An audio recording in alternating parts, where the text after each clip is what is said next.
America has the biggest immigration population in the world. The country has long attracted people in search of a better life. Among them are Cambodian migrants who fled war and genocide at home and have found an unlikely route to prosperity: donuts.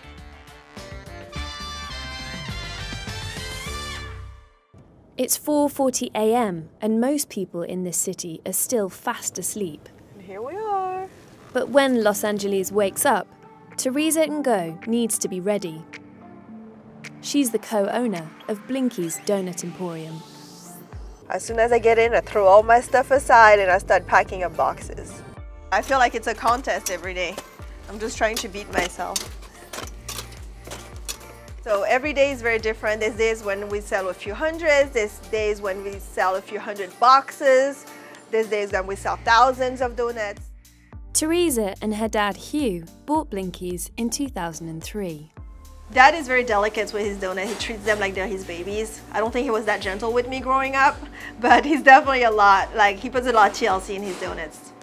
Working with my dad, there's pros and cons. I mean, he's gonna be my boss regardless, even though I think I'm the boss, he still thinks he's the boss. But we do have a great relationship and I'm blessed to be able to work with my dad every day. You like working with me? No comment. Making donuts is a long way from where Hugh started out his life. So my parents escaped Cambodia during the Khmer Rouge in 1979, early 1980s. It was a genocide. It was a total genocide where we lost a lot of family members. They were lucky enough to be able to immigrate to France, and they were there for 20 years. But in a cruel twist of fate, Teresa's family was subjected to a violent attack. We had to leave, unfortunately, because my parents were again victims of an attack where we were robbed at gunpoint and my parents were beaten. They didn't feel safe living in France anymore, so they moved to LA. Arriving in the USA was another huge change for the Ngo family. LA was the third new start for my parents. That was the third country in their life. And for me, it was my second one. It was totally different. We didn't speak the language. We didn't know how to drive here, so everything was new. Between 1975 and 1994, nearly 160,000 Cambodians were admitted to America as refugees. One of them was Ted Ngo, who became known as the Donut King. The entrepreneur made his fortune through a chain of stores. By the mid-90s, inspired by Mr. Ngo's success, there were as many as 2,400 Cambodian-owned donut shops in Southern California.